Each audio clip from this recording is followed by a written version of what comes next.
अंगं हरे पुलकभूषणमाश्रयन्ती भृङ्गाङ्गनेव मुकुलाभरणं तमालम् अंगीकृताखिल विभूतिरपाङ्गलीला माङ्गल्यदास्तु मम मङ्गलदेवताया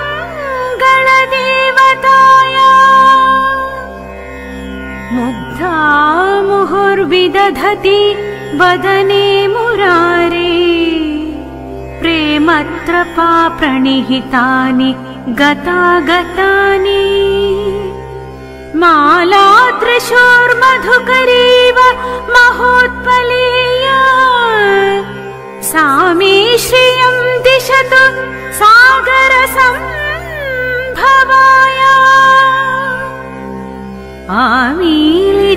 आमीलिताक्षमधिगम्य मुदा मुकुन्दम् आनन्दकन्दमनिमेषमनङ्गतन्त्रम् आकेकरस्थितकनीनिक पक्ष्मनेत्रम् भूत्यै भवेन्मम भुजङ्गशयाङ्कनाया बाह्वन्तरे मधुजित श्रितकौस्तुभेया हारावलीव हरिनीलमयी विभाति कामप्रदा भगवतोऽपि कटाक्षमाला कल्याणमावहतु मे कमलालयायाः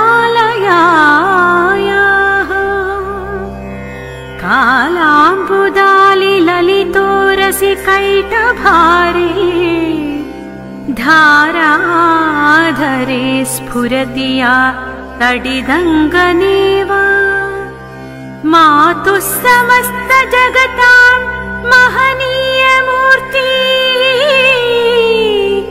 भद्राणि मे दिशतु भार्गवनन्दनाया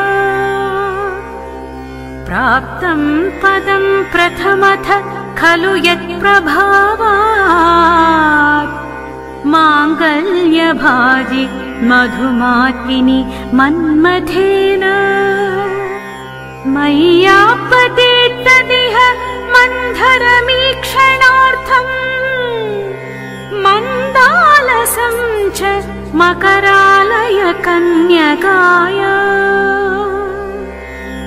विश्वामरेन्द्र पदवी भ्रमदानदक्ष आनन्दहेतुरधिकं मुरविद्विषोऽपि ईशर्निषीदतु मयि क्षणमीक्षणार्थम् इन्दीवरोदर सहोदरमिन्दिराय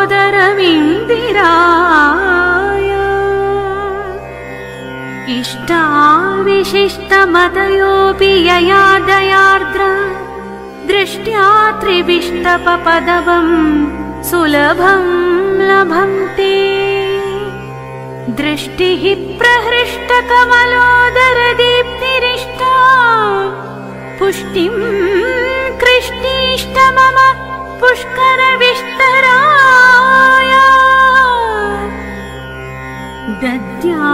दद्यादयानुपमनो द्रविणाम्बुधारा अस्मिन् किञ्चन विहङ्गशिशौ विषण्णे दुष्कर्म धर्ममपनीय चिराय दूरम्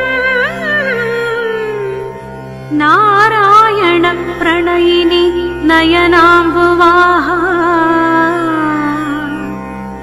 गीर्देवतेति गरुडध्वज सुन्दरीति शाकम्भरीति शशिशेखरवल्लभीति सृष्टिस्थितिप्रलयकेलिषु संस्थितायै तस्यै नमस्त्रिभुवनैक गुरोस्तरुण्यै श्रुत्यै नमोऽस्तु शुभकर्म फलप्रसूत्यै रत्यै नमोऽस्तु रमणीय गुणार्णवायै शक्त्यै नमोऽस्तु शतपत्रनिकेतनायै पुष्ट्यै नमोऽस्तु पुरुषोत्तमवल्लभायै नमोऽस्तु नाळीकनिभाननायै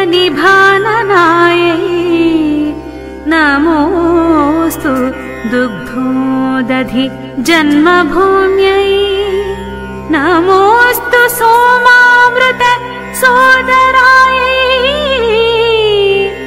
नमोऽस्तु नारायणवल्लभायै नमोऽस्तु हेमाम्बुजपीठिकायै नमोऽस्तु भूमण्डल नायिकायै नमोऽस्तु देवादिदयापरायै नमोऽस्तु शार्गायुध वल्लभायै नमोऽस्तु देव्यै भृगुनन्दनायै नमोऽस्तु विष्णोरुरसि स्थितायै नमोऽस्तु लक्ष्मी कमलालयायै नमोऽस्तु दामोदरवल्लभायै नमोऽस्तु कान्त्यै कमलेक्षणायै नमोऽस्तु भूत्यै भुवनप्रसूत्यै नमोऽस्तु देवादिभिरर्चितायै नमोऽस्तु नन्दात्मजवल्लभायै सम्पत्कराणि सकलेन्द्रियनन्दनानि साम्राज्यदानविभवानि सरोरुहाक्षी त्वद्वन्दनानि दुरिताहरणोद्यतानि मामेव मातरनिशं कलयन्तु मानि यत्कटाक्षसमुपासनाविधि सेवकस्य सकलार्थसम्पदः सन्तनोति वचनाङ्गमानसै स्वां मुरारि हृदयेश्वरीं भजे सरसिजनिलये सरोजहस्ते धवलतरांशुक गन्धमाल्य शोभे भगवति हरिवल्लभे मनोज्ञे त्रिभुवनभूतिकरि प्रसीद मह्यम् दिग्धस्तिभिः कनककुम्भमुखावसृष्ट स्वरवाहिनी विमलचारुजलाप्लुताङ्गी प्रातर्नमामि जगतां जननीमशेष लोकाधिनाथ गृहिणी अमृताब्धिपुत्री कमले कमलाक्षवल्लभे त्वं कारुण्यपूरतरङ्गितैरपाङ्गैः अवलोकय मामकिञ्चनानां प्रथमं पात्रमकृत्रिमं दयायाः देवी प्रसीद जगदीश्वरी लोकमाता कल्याणगात्री कमलेक्षणजीवनाधे दारिद्र्यभीतहृदयं शरणागतं माम् आलोकय प्रतिदिनं सदयैरपाङ्गो स्तुवन्ति ये स्तुतिभिरमीभिरन्वहं त्रयीमयीं त्रिभुवनमातरं रमां गुणाधिका गुरुतरभाग्यभागिनो भवन्ति ते भुवि बुध भाविताशया। इति श्रीशङ्करभागवतकृतौ श्रीकनकधारास्तोत्रम् सम्पूर्णम्।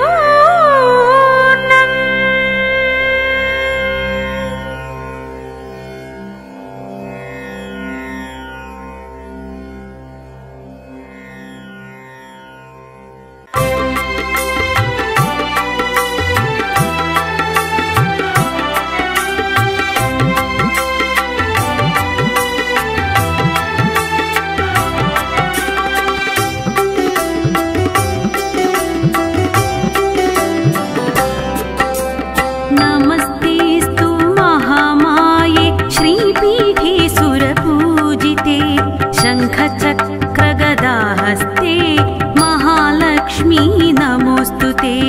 नमस्ते गरुडारूढे कोलासुरभयङ्करी सर्वपापहरे देवी महालक्ष्मी नमोऽस्तुते।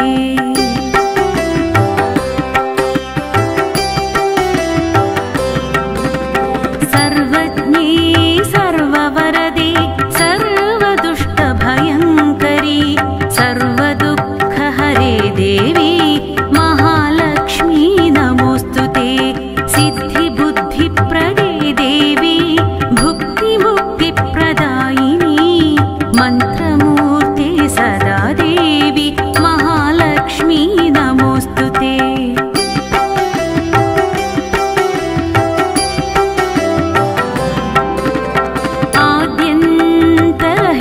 देवी आदिशक्ति महेश्वरी योगज्ञे योगसम्भूते महालक्ष्मी नमोऽस्तुते। स्थूलसूक्ष्ममहारौद्रे महाशक्ति महोदरे महापापहरे देवी महालक्ष्मी नमोऽस्तुते।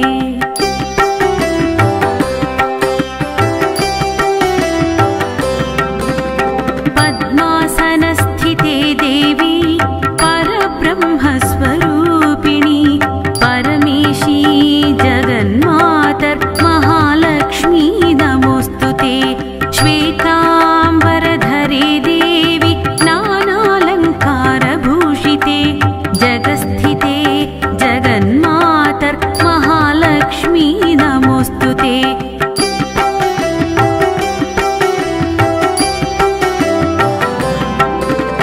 महालक्ष्म्यष्टकं स्तोत्रं यः पठेत् भक्तिमान् नरः सर्वसिद्धिमवाप्नोति राज्यं प्राप्नोति सर्वदा। एककाले पठेन्नित्यं महापापविनाशनं द्विकालयः पठेन्नित्यं धनधान्यसमन्वितः। त्रिकालयः पठेन्नित्यं महाशत्रुविनाशनम् महालक्ष्मीर्भवेन्नित्यं प्रसन्ना वरदा शुभा।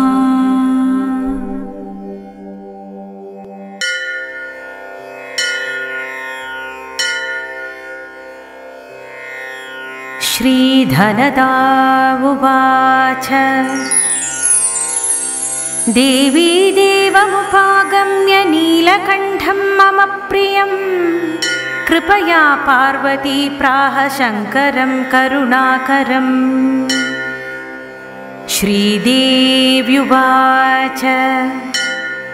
ब्रूहि वल्लभसाधूनां दरिद्राणां कुटुम्बिनां दरिद्रदलनोपायमञ्जसैव धनप्रदम्। श्रीशिव उवाच पूजयन् पार्वती वाक्यमिदमाह महेश्वरः उचितं जगदम्बासि तव भूतानुकम्पया। ससीतं सानुजं रामं साञ्जनेयं सहानुगम् प्रणम्य परमानन्दं वक्ष्येऽहं स्तोत्रमुत्तमम्। धनदं श्रद्धानां सद्यः सुलभकारकम् योगक्षेमकरं सत्यं सत्यमेव वचो मम। पठन्त पाठयन्तोऽपि ब्राह्मणैरास्तिकोत्तमैः धनलाभो भवेदशुनाशमेति दरिद्रता। भूभवांश भवां भूत्यै भक्तिकल्पलतां शुभां प्रार्थयत्तां यथा कामं कामधेनुस्वरूपिणी। धनदे धनदे देवी दानशीले दयाकरे त्वं प्रसीद महेशानि यदर्थं प्रार्थयाम्यहम्। धरामरप्रिये पुण्ये धन्ये धनदपूजिते सुधनं धार्मिकं देहि यजमानाय सत्वरम्। रम्ये रुद्रप्रिये रूपे रामरूपे रतिप्रिये शिखी सखमनोमूर्ते प्रसीद प्रणते मयि। आरक्तचरणाम्भोजे सिद्धि सर्वार्थदायिके दिव्याम्बरधरे दिव्ये दिव्यमाल्योपशोभिते समस्तगुणसम्पन्ने सर्वलक्षणलक्षिते शरच्चन्द्रमुखे नीले नीलनीरजलोचने चञ्चरीकचमूचारु श्रीहारकुटिलालके मत्ते भगवति मातः कलकण्ठरवामृते हासावलोकनैर्दिव्यैर्भक्तचिन्तापहारिके रूपलावण्यतारुण्यकारुण्यगुणभाजने क्वणकङ्कणमञ्जीरे लसल्लीलाकराम्बुजे रुद्रप्रकाशिते तत्त्वे धर्माधारे धरालये प्रयच्छ यजमानाय धनं धर्मैकसाधनम् मातस्त्वं मे विलम्बेन दिशस्व जगदम्बिके कृपया करुरागारे प्रार्थितं कुरु मे शुभे वसुधे वसुधारूपे वसुवासववन्दिते धनदे यजमानाय वरदे वरदा भव ब्रह्मण्यै ब्राह्मणे पूज्ये पार्वती शिवशङ्करे स्तोत्रं दरिद्रता व्याधिशमनं सुधनप्रदम् श्रीकरे शङ्करे श्रीदे प्रसीद मयि किङ्करे पार्वतीश प्रसादेन सुरेश किङ्करीरितं श्रद्धया ये पठिष्यन्ति पाठयिष्यन्ति भक्तितः सहस्रमयुतं लक्षं धनलाभो भवे ध्रुवम् धनदाय नमस्तुभ्यं निधिपद्माधिपाय च भवन्तु त्वत्प्रसादान्मे धनधान्यादिसम्पदः। इति श्रीधनलक्ष्मीस्तोत्रं सम्पूर्णम्।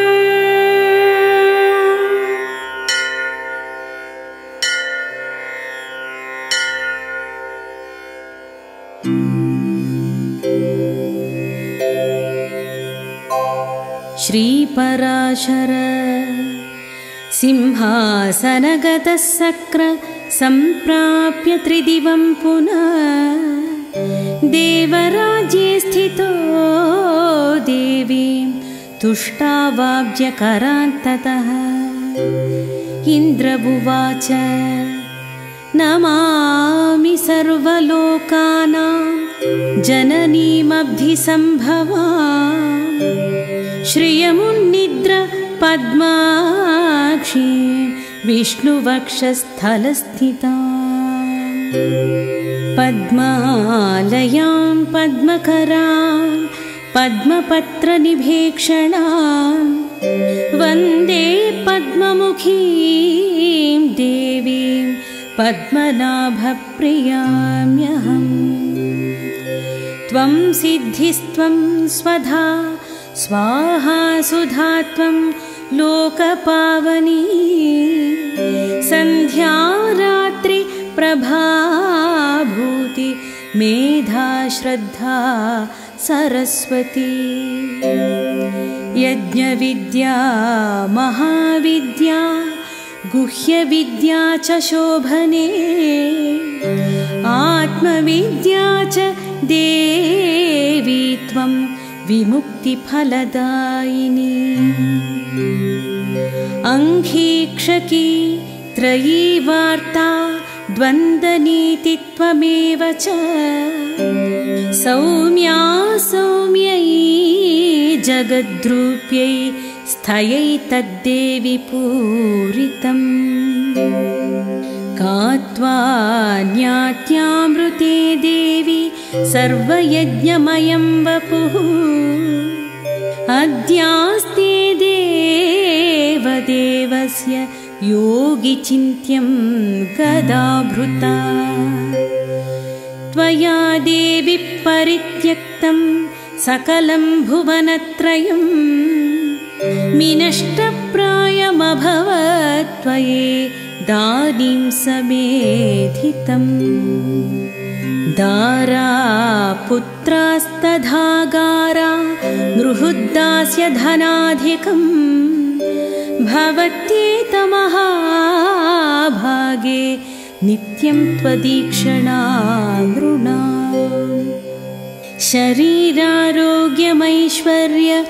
शरीरारोग्यमैश्वर्यमपरक्षाक्षयं सुखम् देवी त्वदृष्टिदृष्टानां पुरुषाणां न दुर्लभम् त्वं माता सर्वलोकानां देवदेवो हरि पिता त्वमयि तद्विष्णुना चाम्ब जगद्व्याप्तं चराचरम् मानकोशं तथा गोष्ठं मा गृहं मा परिच्छदं मा शरीरं कळत्रञ्च त्यजेधा सर्वपावनी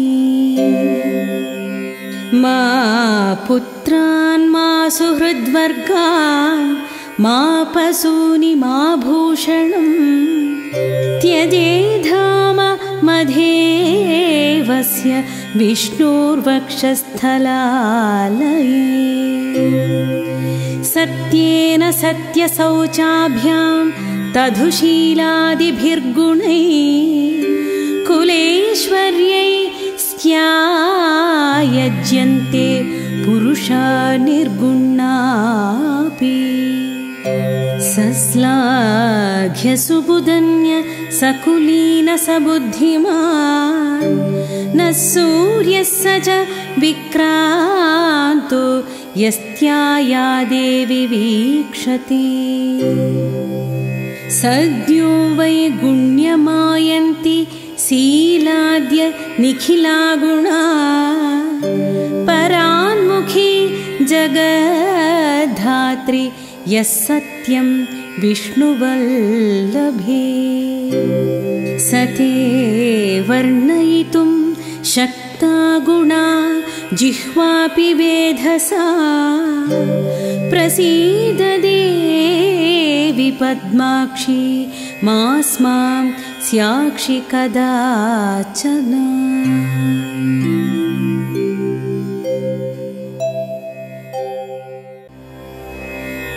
लक्ष्मीं क्षीरसमुद्रराजतनयां श्रीरङ्गधामेश्वरी दासीभूतसमस्तदेव वनितां लोकैकदीपाङ्कुरां श्रीमन्मन्दकटाक्षलब्ध विभव ब्रह्मेन्द्र गङ्गाधरा त्वां त्रैलोक्यकुटुम्बिनी सरसिजां वन्दे मुकुन्दप्रिया सिद्धलक्ष्मीर्मोक्षलक्ष्मीर्जयलक्ष्मी सरस्वती श्रीर्लक्ष्मी वरलक्ष्मी च प्रसन्ना मम सर्वदा पराङ्कुशोपाशमभीतिमुद्रा करैर्वहन्तीं कमलासनस्थां बालार्ककोटिप्रतिभां त्रिनेत्रां भजेऽहमाम्बां जगदीश्वरीं ताम्। सर्वमङ्गलमाङ्गल्ये शिवे सर्वार्थसाधिके शरण्ये त्र्यम्बके देवी नारायणी नमोऽस्तुते।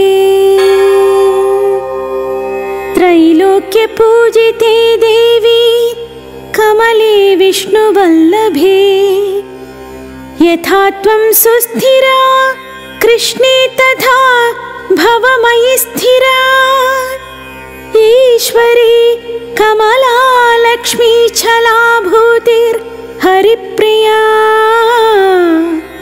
पद्मा पद्मालया सम्पद्रमा श्रीपद्मधारिणी द्वादशैतानि नामानि लक्ष्मीं सम्पूज्य यः पठेत् स्थिरलक्ष्म्यर्चने तेस्तु पुत्रदारादिभिः सह। सुवर्णवृद्धिं कुरु मे गृहे श्री कल्याणवृद्धिं कुरु मे गृहे श्री सौभाग्यवृद्धिं कुरु मे गृहे श्री श्रीशाङ्घ्रिभक्तिं हरिध्यानदास्यम् प्रसन्नमन्तार्धधृटैकनिष्ठा गुरुस्मृतिं निर्मलबोधबुद्धिं प्रदेहि मे देहि परं पदं श्रीपृथ्वी पतित्वं पुरुषोत्तमत्वं विभूतिवासं विविधान्तसिद्धं सम्पूर्णसिद्धिं बहुवर्षभोगां प्रदेहि मे भार्गवी जन्म जन्मनि य एकभुक्त्वा स्वहमेकवर्षं विशुद्धति सप्ततिवारजापि समन्द सौभाग्यपि रामकटाक्षात् भवेत् सहस्राक्ष शताधिक श्रीः।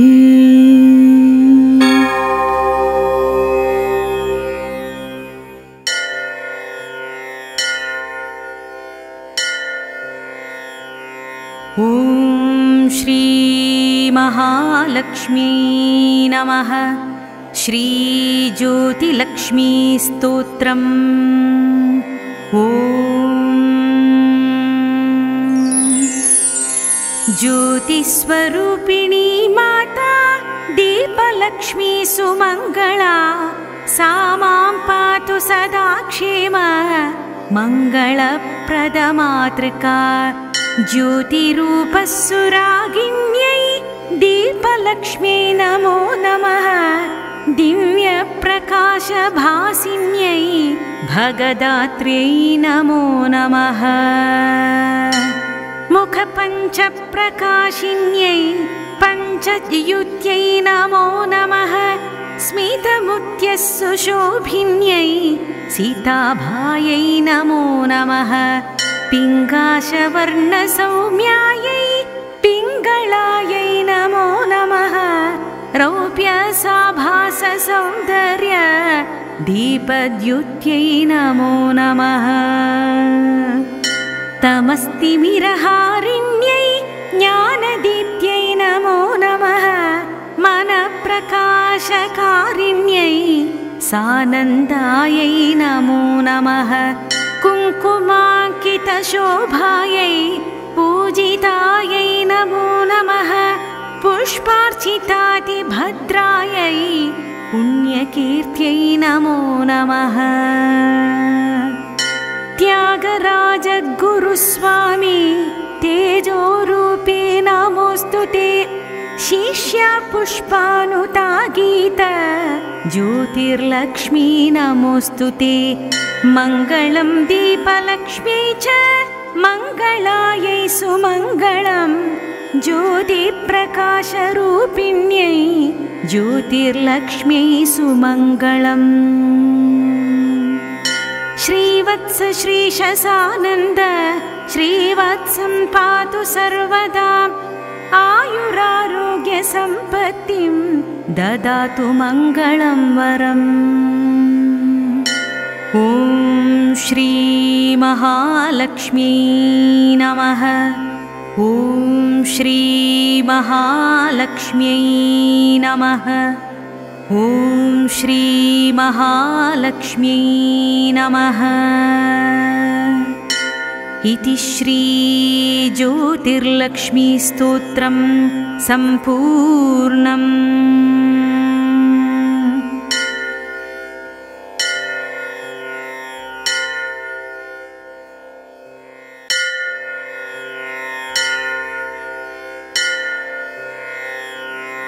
अस्य श्री महात्रिपुरसुन्दरी मन्त्रवर्णात्मक कवच महामन्त्रस्य दक्षिणामूर्तिर्ऋषिः अनुष्टुप्-छन्दः।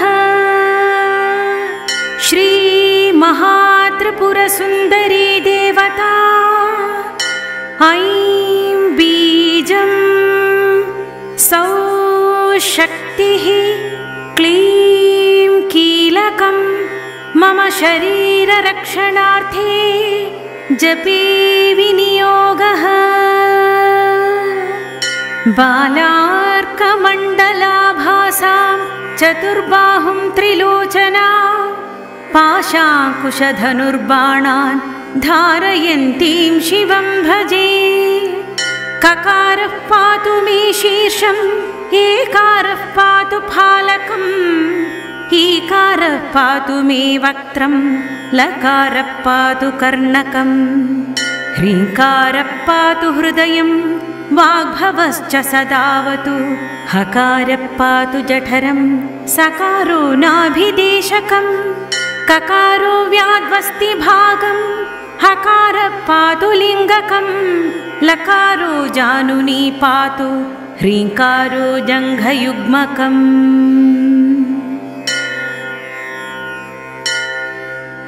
कामराजः सदा पातु जठरादिप्रदेशकम् सकारः पातु मे जङ्घे ककारः पातु पृष्ठकम् लकारो व्यान्नितम्बं मे ह्रीङ्कारः पातु मूलकम् शक्तिबीजः सदा पातु मूलाधारादिदेशकम् त्रिपुरा देवता पातु त्रिपुरेशी च सर्वदा त्रिपुरा सुन्दरी पातु त्रिपुरा श्रीस्तथावतु त्रिपुरा मालिनी पातु त्रिपुरा सिद्धिदावतु त्रिपुराम्बा तथा पातु पातु त्रिपुरभैरवी अणिमाद्यास्तथा पातु ब्राह्म्याद्या पातु मां सदा दशमुद्रास्तथा पातु कामाकर्षणपूर्वकाः पातु मां षोडशदले यं त्रिनङ्गकुमारिका पातु मां पृष्ठपत्रे तु सर्वसंक्षोभणादिका पातु मां दशकोणे तु सर्वसिद्धिप्रदायिका पातु मां ब्राह्यदिक्कोणे मध्यदिक्कोणके तथा सर्वज्ञाद्यास्तथा पातु सर्वाभीष्टप्रदायिका वशिन्याद्यास्तथा पातु वसुपत्रस्य देवता त्रिकोणस्यान्तराळे तु पातु मामायुधानि च कामेश्वर्यादिका पातु त्रिकोणे कोणसंस्थिता बिन्दुचक्रे तथा पातु महात्रिपुरसुन्दरी इतीदं कवचं देवि कवचं मन्त्रसूचकम् यस्मै कस्मै न दातव्यं न प्रकाश्यं कथञ्चन यस्त्रिसन्ध्यं पठेद्देवी लक्ष्मीस्तस्य प्रजायते अष्टम्यां च चतुर्दश्यां यः पठेत् प्रयतः सदा प्रसन्ना सुन्दरी तस्य सर्वसिद्धिप्रदायिनी। इति श्रीरुद्रयामले तन्त्रे त्रिपुराहृदये कवचरहस्यं सम्पूर्णम्।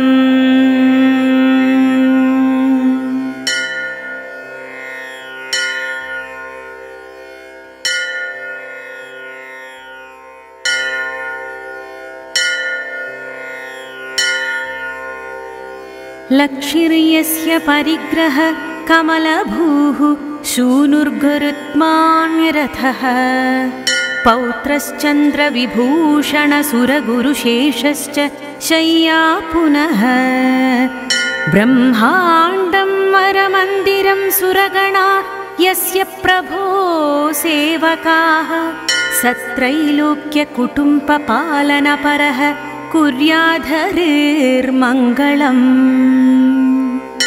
ब्रह्मा वायुगिरीशशेषगरुडा देवेन्द्रकामौ गुरु चन्द्रार्कौ वरुणानलौ मनुयमौ वित्तेश विघ्नेश्वरौ नासत्यौ नृतिर्मरुद्रगणयुता पर्जन्यमित्रादयः सस्त्रीकासुरपुङ्गवाः प्रतिदिनं कुर्वन्तु नो मङ्गलम्।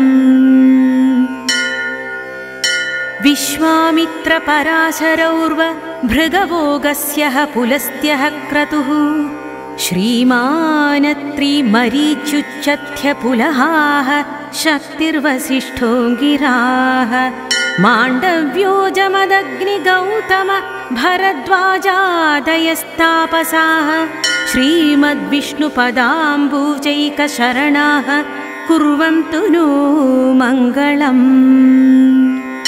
मान्धाता नहुषोऽम्बरीशसागरौ राजा पृथुर्हैहयः श्रीमान् धर्मसुतो नलो दशरथो रामो ययातिर्यदुः इक्ष्वाकुश्च विभीषणश्च भरतश्चोत्तानपादध्रुवा वित्याद्या भुवि भूभुजश्च सततं कुर्वन्तु नो मङ्गलम्। श्रीमेरुर्हिमवांश्च मन्दरगिरिकैलासशैलस्तथा माहेन्द्रो मलयश्च विन्ध्यनिषधौ सिंहस्तथा रैवतः सह्याद्रिर्वरगन्धमादन गिरिर्मैनाकगोमान्तक वित्याद्या भुवि भूधराश्च सततं कुर्वन्तु नो मङ्गलम्।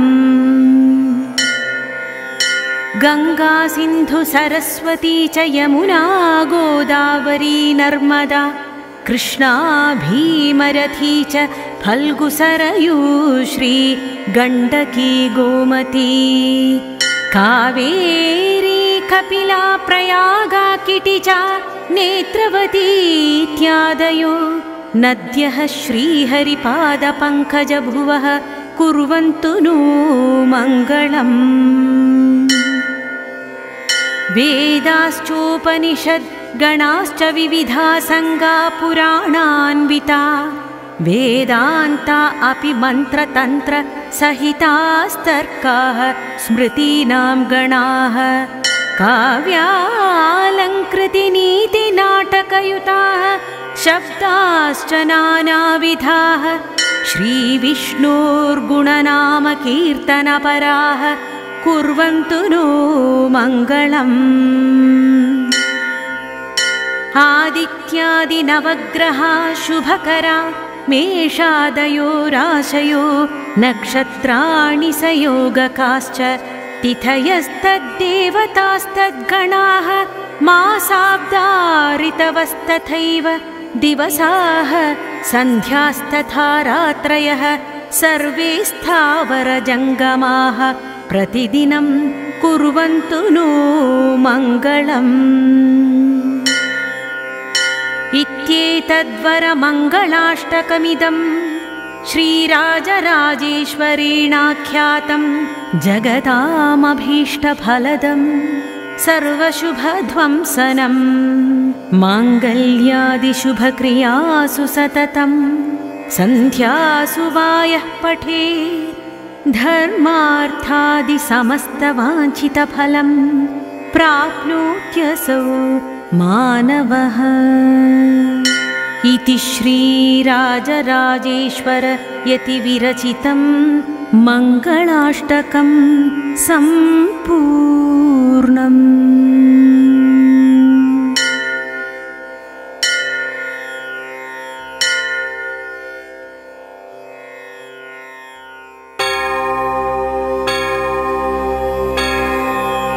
नमः सर्वरूपे च नमः कल्याणदायिके महासम्पत्प्रदे देवी धनदायै नमोऽस्तु ते। महाभोगप्रदे देवी महाकामप्रपूरिते सुखमोक्षप्रदे देवी धनदायै नमोऽस्तु ते। ब्रह्मरूपे सदानन्दे सदानन्दस्वरूपिणी द्रुतसिद्धिप्रदे देवी धनदायै नमोऽस्तु ते। उद्यत्सूर्यप्रकाशाभे उद्यदादित्यमण्डले शिवतत्त्वप्रदे देवी धनदायै नमोऽस्तु ते। विष्णुरूपे विष्णुनुते विश्वपालनकारिणी महासत्त्वगुणिकान्ते धनदायै नमोऽस्तु ते। शिवरूपे शिवानन्दे कारणानन्दविग्रहे विश्वसंहाररूपे च धनदायै नमोऽस्तु ते। पञ्चतत्त्वस्वरूपे च पञ्चाचार सदारते साधकाभीष्टदे देवी धनदायै नमोऽस्तु ते। सुवर्णवृद्धिं कुरु मे गृहे श्री कल्याणवृद्धिं कुरु मे गृहे श्री विभूतिवृद्धिं कुरु मे गृहे श्री सौभाग्यवृद्धिं कुरु मे गृहे श्री श्रीशाङ्घ्रिभक्तिं हरदा सदास्यं प्रसन्नमन्त्रार्ध दृढैकनिष्ठां गुरो स्मृतिं निर्मलबोधबुद्धिं प्रदेहि मे देहि परं पदं श्रीः। पृथ्वीपतित्वं पुरुषोत्तमत्वं विभूतिवासं विविधार्थसिद्धिं सम्पूर्णसिद्धिं बहुवर्षभोगान् प्रदेहि मे देहि पुनः पुनस्त्यं वागार्धसिद्धिं बहुलोकवश्यं वयस्थिरत्वं ललनासुभोगं पौत्रादिलब्धिं सकलार्थसिद्धिं प्रदेहि मे भार्गवी जन्मजन्मनि एकभुक्तोऽन्वहमेकवर्षं विशुद्धति सप्तति वारजापि अमन्दसौभाग्य परमाकटाक्षात् भवेत् सहस्राक्ष शताधिकश्रीः भवेत् सहस्राक्ष शताधिकश्रीः।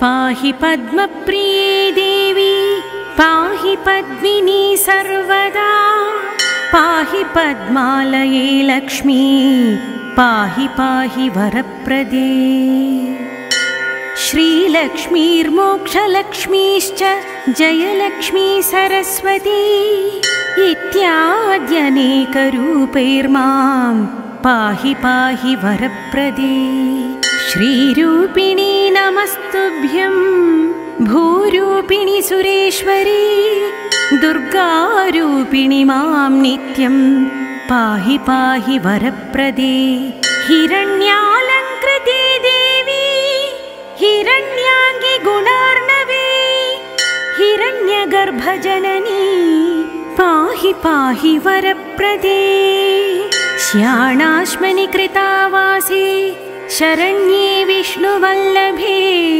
शरणागतपरित्रात्री पाहि पाहि वरप्रदे कल्लूरस्थमहालक्ष्मी करवीरनिवासिनी कैवल्यफलदात्री त्वं पाहि पाहि वरप्रदे सिंहास्यवल्लभे लक्ष्मी